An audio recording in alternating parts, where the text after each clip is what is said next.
Jeffrey Epstein Jeffrey Epstein.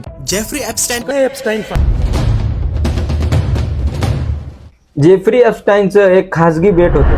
बेटाचं नाव Little Saint James आहे. अमेरिकेच्या वर्जिनिया आयलंडमध्ये एक छोटंसं बेट आहे. हे बेट खूप बदनाम आहे कारण इथेच एप्स्टाइनने अमेरिकेच्या लहान मुलींवर लैंगिक शोषण केल्याचे आरोप आहेत. हे बेट अमेरिकेपासून दूर आहे, एकट्यात आहे, जवळपास कुणीच नाही. 1998 साली जेफ्री एप्स्टाइनने हे बेट विकत घेतलं. पुढच्या काही वर्षात त्याने तिथे घरं, आलिशान बंगला, आलिशान हेलिपॅड आणि एक विचित्र मंदिरासारखी इमारत बांधली.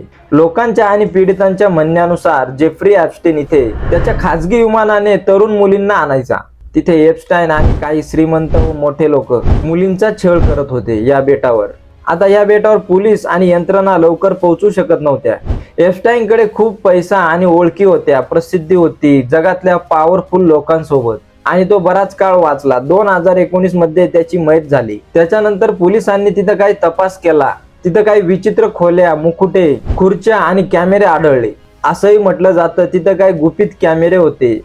या मोठमोठ्या उद्योगपतींना, पॉलिटिशियनला ब्लॅकमेल करण्यासाठी वापरले जात होते. एप्स्टाइनच्या मृत्यूनंतर अमेरिकन सरकारने त्या संपत्तीवर कारवाई केली. 2023 मध्ये एका श्रीमंत व्यक्तीने हे बेट विकत घेतलं आणि तिथं लक्झरी रिसॉर्ट बांधण्याची घोषणा केली.